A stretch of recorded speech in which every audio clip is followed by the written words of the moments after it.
Pois muito bem, igreja. Vamos continuar meditando no livro de Colossenses, como eu já disse semana passada. Entender as coisas é entender a relação que elas têm com Jesus Cristo. Somente entendemos a nós mesmos, o que nós fazemos, o que nos cerca e até mesmo este mundo complexo quando nós compreendemos quem Jesus é. Ele é o centro, ele é a plenitude, é por meio dele que tudo foi feito, por causa dele e tudo volta para ele. Nossas vidas, nós que amamos a Jesus, é claro, tudo se volta para ele. Então, o livro de Colossenses nos ajuda muito nisso, porque ele abre os nossos olhos, ele abre uma nova dimensão da nossa percepção espiritual, do nosso próprio espírito, para enxergar Jesus Cristo, Jesus glorificado, Jesus como centro de tudo, Jesus aquele que catalisa tudo e todos a ele, e ele nos atrai a si mesmo com laços de amor, com palavras de compaixão, de misericórdia, de bondade. Este é o Jesus que se assenta no trono hoje, à destra de Deus Pai, e que governa todo o universo com a palavra do seu poder. É maravilhoso, né? E a partir do versículo, ainda no capítulo 1 de Colossenses, no versículo 13, diz assim: Ele nos libertou do poder das trevas e nos transportou para o reino do Filho do seu amor, em quem temos a redenção e a remissão dos pecados. Então está muito claro na palavra que nós precisamos ser transportados, nós precisamos ser nascidos de novo num outro ambiente para podermos herdar a glória, a grandeza, as maravilhas do reino dos céus, para podermos um dia governar com Cristo Jesus, né? Reinar com Ele. Na verdade, a gente já reina hoje, só que é diferente, a gente não reina mandando, a gente reina servindo, a gente não reina dando ordens, estipulando coisas, a gente reina submetendo, se humilhando, dobrando-nos debaixo da grandeza de quem Jesus Cristo é. E é bom dobrar-se diante dele. Quando nos dobramos diante de Cristo, nós não nos dobramos apenas diante dele, mas diante uns dos outros também, né? Servimos, lavamos os pés uns dos outros, que foi o exemplo que Jesus deixou para nós. É até interessante, né? Que tantas vezes, eu mesma já participei de tantos eventos na igreja, onde a gente lavava os pés fisicamente uns dos outros, e eu, pelo menos, não tinha tanto entendimento, né? Então, achava, é muito fácil lavar os pés fisicamente, é a coisa mais fácil que tem. O difícil é lavar os pés metaforicamente falando, né? É dobrar-se diante do irmão e servir, lavando a parte que no passado era considerada a mais suja. Os pés que tocavam o barro, a terra, a poeira, né? A imundície, os excrementos dos animais, né? Tudo aquilo. Colocar os pés das pessoas nas nossas mãos, que era considerado uma vergonha, uma humilhação muito grande no passado, tocar os pés das pessoas. Até hoje no Oriente Médio, os pés, os sapatos são consideradas partes bem sujas do corpo humano. Então, fica aqui esse detalhe, né? Ele nos libertou desse império de trevas. As trevas não reinam, as trevas imperam. Tudo que é imperativo, assim, tudo que é dominante, a gente tem que ficar esperto, porque não vem do reino de Deus. O reino de Deus é reinado de amor, de justiça, de equidade. E o das trevas não, é opressor, é dominante. E quando nós nascemos no reino de Deus, né? É a única maneira de ser cidadão dos céus, cidadão, né, desse reino, nascendo nele. Porque antes, como diz aqui, vindo desse império de trevas, nós estávamos perdidos, presos. É, as trevas têm um poder muito grande, não podemos negar isso. Há um poder muito grande nas trevas, poder de intimidar, um poder de mentir sobre mim mesma. Quantas e quantas vezes nós, né, no passado, debaixo desta opressão das trevas, nós não conseguimos enxergar de fato quem nós somos, né? E ouvimos as mentiras das trevas a respeito de quem eu sou. A respeito de como Deus me enxerga. Todo esse poderio das trevas, por mais que ele seja às vezes intimidador, tem uma coisa boa nisso. Sabe o que é? É que o mal é previsível. O mal não é criativo, o mal não inventa. Ele geralmente ele inventa, entre aspas, a partir a partir da mesma coisa. É sempre mais do mesmo no reino das trevas, do império das trevas, né? É sempre, muda uma coisinha aqui, muda uma coisinha ali, mas são as mesmas mentiras, são os mesmos enganos, o que faz o mal muito previsível e, consequentemente, evitável, porque a gente já sabe como que o diabo e os seus emissários agem, né? A Bíblia fala que eles vêm para matar, roubar e destruir. Então não sai muito disso não, matar e roubar e destruir. Mas a Bíblia fala aqui em Colossenses sobre a obra da redenção. Depois que nós somos transportados, ou depois que nós somos enxertados, tem várias linguagens para falar a mesma coisa, né? Depois que nascemos neste reino, então nós precisamos ser educados, ensinados, discipulados, para aprendermos a sermos cidadãos deste reino. A gente não nasce sabendo, não. A gente recebe Jesus, converte, e agora que vai começar o processo da educação. É a maturidade, é o crescimento, a santificação neste reino, para que nós possamos exercer os nossos plenos direitos e os nossos plenos deveres de cidadãos do reino dos céus. Ou seja, discípulos de Jesus Cristo. Para sermos discípulos de Jesus Cristo, nós precisamos sermos discípulos uns dos outros. Porque nós aprendemos com Jesus, não é? Jesus não desce fisicamente para ensinar ninguém. Ele já desceu, ele já deixou. Como é que nós aprendemos? De fato, é com o outro. Não existe outra forma de aprendizagem. É com o meu irmão, minha irmã, com os erros e os acertos uns dos outros.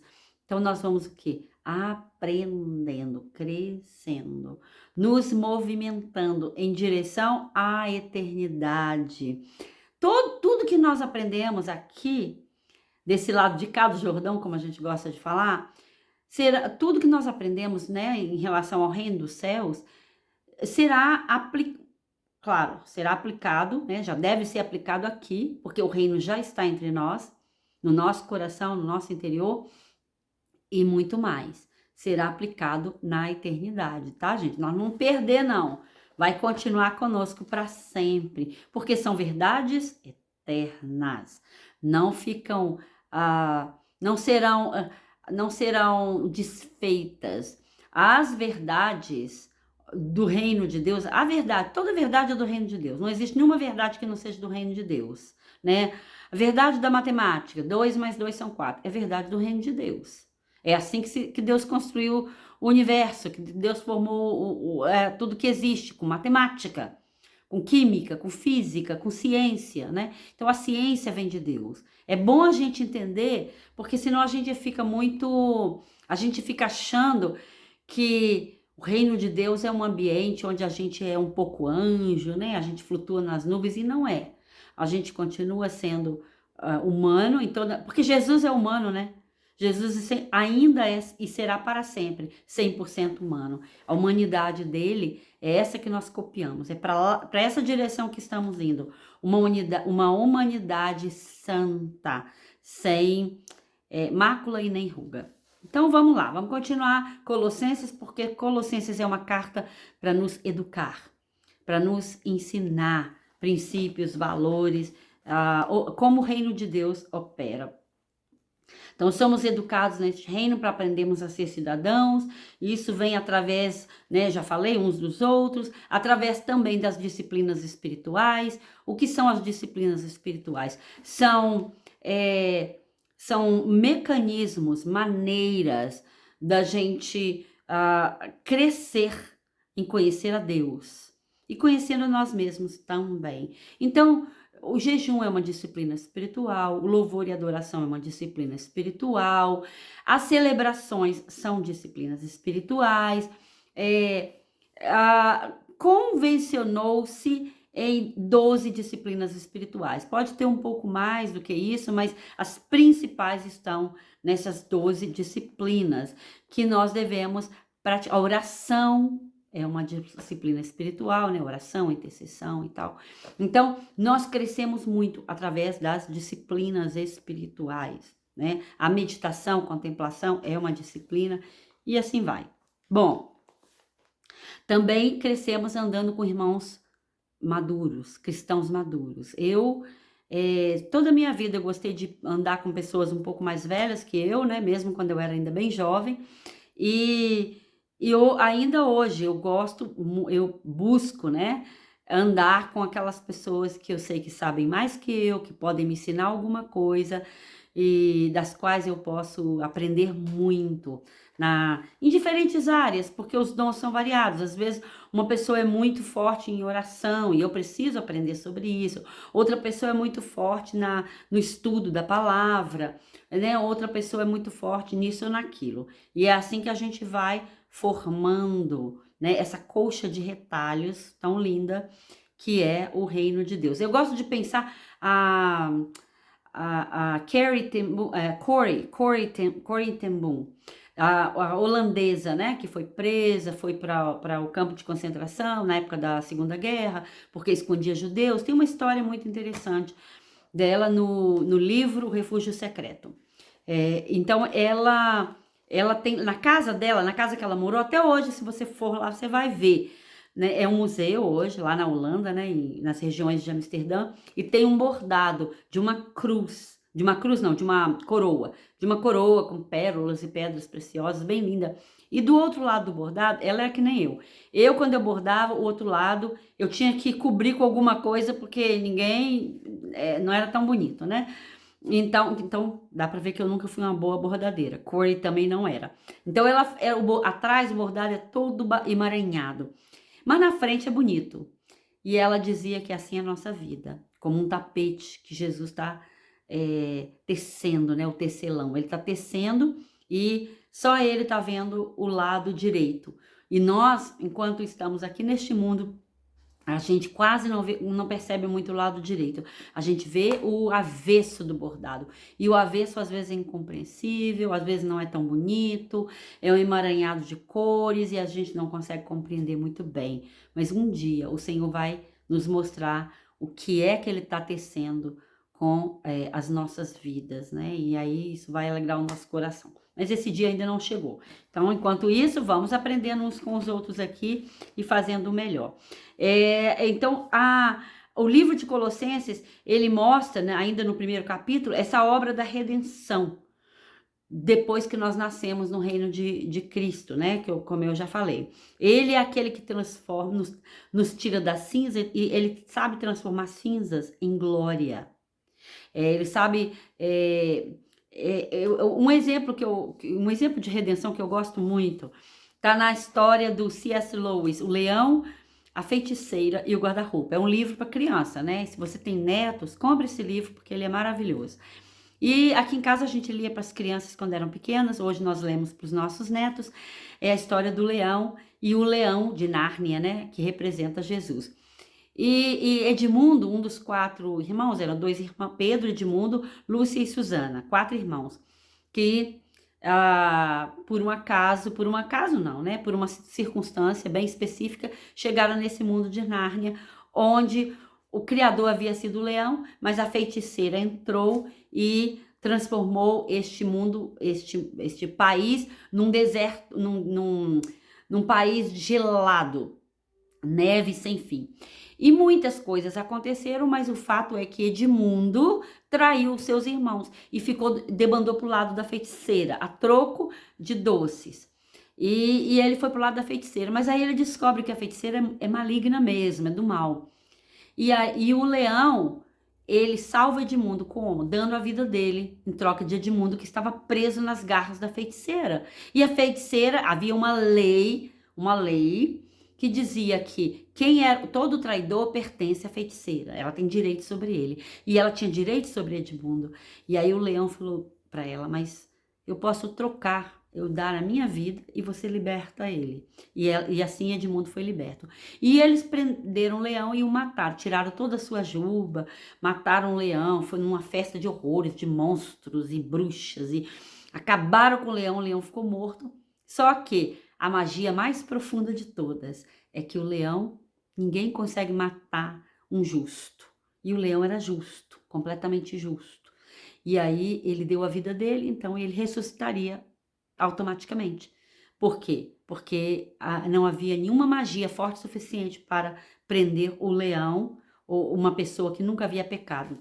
E aí o leão ressuscita e tem toda uma história, uma batalha épica que se trava, mas aí no final ele vai coroar os filhos de Adão e as filhas de Eva, que são esses 4 irmãos. E aí no castelo de Cair Paravel, em 4 tronos, os 2 meninos e as 2 meninas se assentam. Uma grande festa é feita e o leão dá um nome para cada um. E sabe qual é o nome que ele dá para Edmundo, o traidor? Edmundo, o justo. Sendo que o único justo verdadeiro era o leão, mas ele deu aquele nome porque ele enxergava Edmundo completamente restaurado, completamente redimido. Então, Edmundo o traidor passou a ser Edmundo o justo. Eu gosto muito dessa história, porque esta é a redenção. É assim que Deus nos redime. Ele nos dá nomes que a gente fala assim, meu Deus, você está me enxergando com esse olhar? Nem eu consigo me ver assim. E aí, o leão, né? Aslan, que é o nome deste leão, né? Que é Jesus Cristo. O leão olha pra gente e fala assim, mas é assim que eu te vejo. Nos meus sonhos, na minha obra maravilhosa, quando eu te fiz, eu fiz você para ser, no caso lá, Edmundo Justo, Susana a íntegra, fulana a gloriosa. Então é assim a redenção do Senhor. E Colossenses nos dá um pouquinho deste sabor, né? E também no livro de Colossenses, no versículo 15, dos versículos, né, 15 a 17, fala assim: ele é a imagem do Deus invisível, o primogênito de toda a criação, pois nele foram criadas todas as coisas, nos céus e sobre a terra, as visíveis e as invisíveis, sejam tronos, sejam soberanias, quer principados, quer potestades. Tudo foi criado por meio dele e para ele. Ele é antes de todas as coisas e nele tudo subsiste, nele tudo se sustenta. Por isso que eu falei no início, né? Entender as coisas é entender a relação que elas têm com Cristo. Porque é nele que tudo subsiste. Então, aquilo que não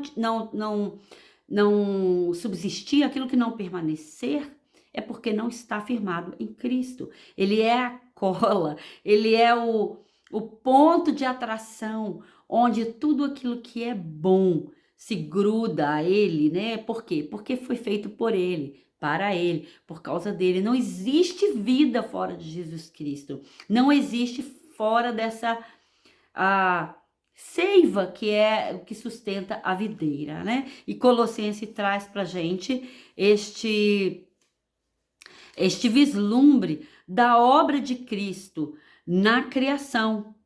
Ele é a fonte, ele é o executor, e todo o propósito da criação está em Jesus Cristo. João 1 fala isso para nós, né? No princípio era o Verbo, e o Verbo estava com Deus, e o Verbo era Deus. Ele estava no princípio com Deus. Todas as coisas foram feitas por ele, e sem ele, nada do que foi feito se fez. E continua falando que a vida estava nele. A vida estava em Cristo lá no início, e a vida continua nele. Não há vida fora de Jesus. Por isso, meus irmãos, que o reino das trevas, a mentira, que é o que nós vemos ao nosso redor, né? Neste mundo onde ainda existem bestas em operação, ainda existem bestas são sistemas, né? E os sistemas caídos deste mundo ainda estão em operação por um tempo, enquanto Deus permitir, mas um dia tudo vai sucumbir. Estes sistemas falidos que se manifestam até nós através de quê? Política, através de todo o sistema maligno que tem no mundo hoje, ainda tem. Então, tudo isso, todas essas mentiras, elas um dia cairão por terra. Por isso que a palavra já fala que conhecereis a verdade vos libertará. Porque quando a gente fica livre de verdade, ou seja, quando somos transportados do reino das trevas para o reino do Filho do seu amor, para o reino de Jesus Cristo, então quando isto acontece, nós estamos livres de fato. E o que é que isso quer dizer? Não temos medo da mentira, porque sabemos que elas estão em operação por um tempo, mas vão sucumbir. Não é verdade? Então, a obra de Cristo, Colossenses mostra a obra de Cristo na criação. Hebreus 1:3 também dá essa clareza para a gente, o livro de Hebreus, que ele diz assim, antigamente Deus falou muitas vezes e de muitas maneiras aos pais pelos profetas, mas nestes últimos dias nos falou pelo Filho, a quem constituiu o herdeiro de todas as coisas e pelo qual também fez o universo. Aí fala que o Filho é o resplendor da glória do Pai e fala que ele é aquele que sustenta todas as coisas pela sua palavra de poder. Tudo é sustentado, não preocupa, meu irmão.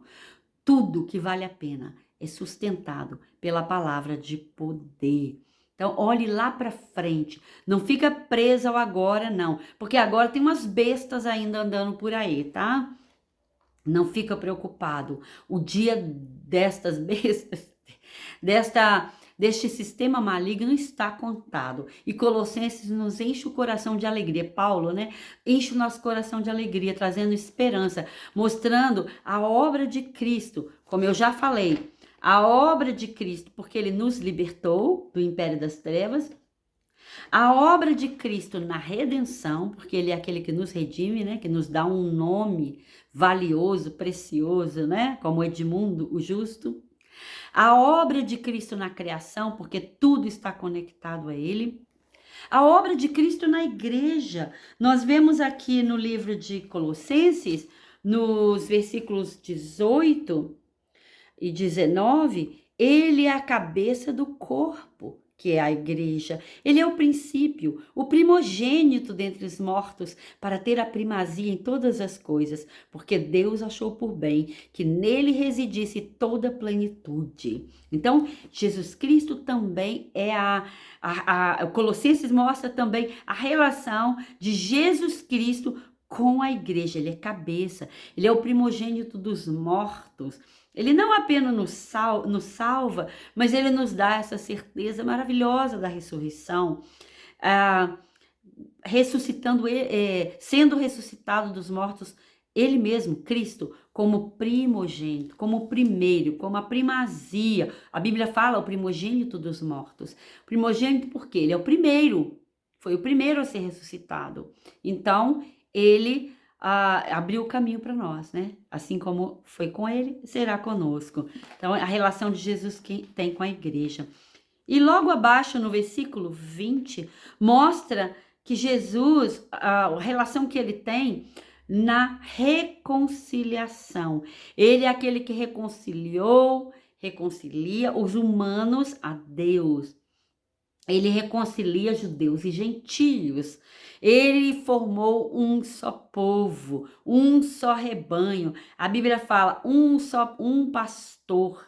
Então, ele reconciliou, ele ajuntou algo que parecia impossível de ser reconciliado. Mas aqui no versículo 20 fala: e havendo feito a paz pelo sangue da sua cruz, por meio dele, reconciliar-se consigo mesmo todas as coisas, quer sobre a terra, quer nos céus. Ele não apenas reconciliou pessoas, mas ele reconcilia a natureza. É por isso que eu falo, Deus, Jesus Cristo, está trabalhando e muito. Ele não está sentado num trono reinando, ele está trabalhando arduamente, reconciliando um mundo perdido ao Pai, para que um dia, quando ele voltar, ele possa apresentar este mundo como presente ao Pai, ao cabeça de toda a criação. Jesus vai apresentar sua noiva, linda, ataviada, madura, bem decorada, né? Bem com joias, simbolicamente, né? Com joias, com roupas de ouro. Eu não pensava que pudesse existir roupas tão caras, a não ser na minha imaginação e nos contos de fadas. Mas quando eu estava na Índia fazendo um curso, eu fui numa loja e eu vi um vestido que custava muito dinheiro. O vestido era trancado, porque ele era todo. A linha que eles usaram para fazer aquele vestido era toda de ouro e todo cravejado de brilhantes. Era uma obra, não só de arte, mas era uma joia. O vestido era uma joia. Se vocês já viram filmes indianos e como as noivas indianas se casam, vocês vão entender o que eu estou falando, né? Ouro dos pés à cabeça. Mas isso é nada comparada com a igreja de Jesus Cristo naquele dia que o Espírito Santo hoje está trabalhando para apresentar a Jesus. E Jesus, por sua vez, vai apresentar ao Pai. Tudo é claro, é simbólico, porque a realidade é muito mais, é muito melhor. Então, esta é a obra da reconciliação. Mas não são apenas os seres humanos, a igreja de Jesus. Ele está reconciliando a natureza. Toda a natureza que agora está aprisionada pelo pecado. A Bíblia diz em Romanos que ela está esperando a manifestação de Deus? De Jesus? Não. De quem? Dos filhos de Deus. Porque Jesus, o Pai, né? Ele colocou uma ordem, a natureza está sujeita a nós. Por isso ela foi tão sacrificada também, né? Ela sofreu tanto com a queda. Mas quando nós formos libertos totalmente, né? A redenção vier sobre nós com força total, nós transbordaremos esta redenção para a natureza, todas as árvores, todos os bosques, né? Não só árvores e bosques, cidades, animais, tudo será restaurado e apresentado a Deus, essa criação que hoje geme debaixo do pecado. Colossenses traz isso de forma tão linda, né? Como uma poesia tão linda, a reconciliação de Jesus com a igreja, mas também a reconciliação dele com toda a natureza. E nós vemos aqui Paulo no versículo 24,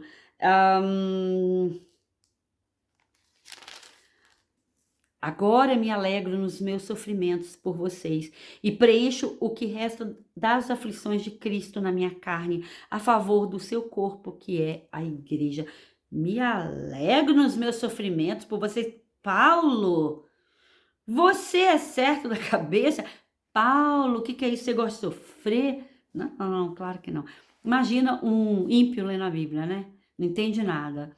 Não, Paulo não gostava de sofrer, Paulo não queria sofrer, Paulo não era masoquista, mas ele entendia que o sofrimento que ele estava passando era um compartilhar do sofrimento de Cristo para que houvesse o que? Reconciliação daquele povo, dos próprios colossenses, né, com Jesus Cristo. Então Paulo que se regozija no sofrimento. Por quê? Porque ali ele se identifica com Cristo, para que o Cordeiro, Jesus Cristo, receba a recompensa. Eu gosto demais da história dos moravianos, porque eu sempre aprendo alguma coisa nova com eles e sempre me inspira muito. Então, não vou contar a história aqui agora, mas os moravianos existiram nos anos de 1700 e alguma coisa, numa parte da Europa, né, da Alemanha.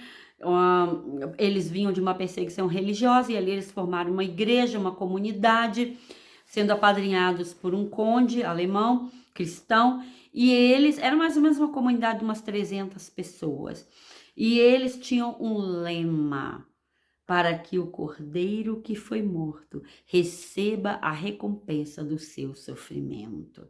Tudo que eles passavam era nada, porque a recompensa era do cordeiro, e eles se viam como aqueles, como lá no livro de Apocalipse, que fala que para onde o cordeiro andava, os filhos de Deus iam atrás dele. Então assim os moravianos se enxergavam, aqueles que seguem o cordeiro, aqueles que vão para onde o cordeiro vai, nós vamos atrás dele, para que ele receba a recompensa do seu sofrimento. E esses moravianos, inspirados por essa verdade bíblica, pelo Espírito Santo, pela reconciliação da natureza e dos seres humanos com Deus. Alguns deles se venderam como escravos e se afastaram de sua família e foram morrer em terras estranhas, trabalhando arduamente, porque esta era a única maneira de chegar naquelas ilhas e pregar o evangelho, vendendo-se a si mesmo como escravos.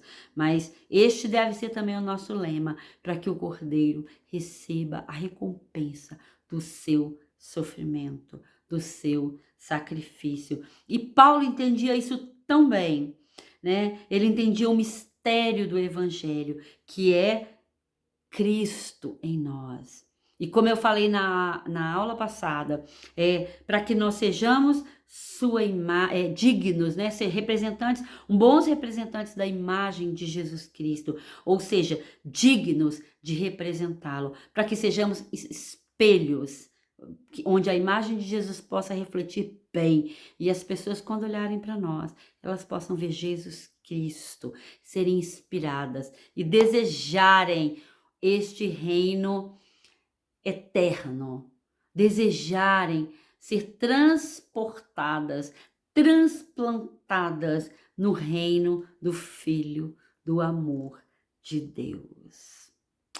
Eu sou muito inspirada na carta de Paulo aos Colossenses. Eu espero que você também reflita aí sozinho e pense: o que é que eu tirei? Qual é a coisa mais preciosa do primeiro capítulo de Colossenses que eu tiro para mim? E eu, lendo e observando, eu vejo que eu preciso ainda conhecer a Jesus muito mais e ser uma boa ou um bom representante da imagem dele, ser digno dele, ser achado, ser aquele que compartilha, que se identifica com Jesus no seu sofrimento, não apenas na sua glória. Aliás, o sofrimento é glorioso, né? Mas no sofrimento, no coração, identifica-se com o coração de Jesus para esta geração, para este mundo, para o tempo que nós vivemos. Deus abençoe você.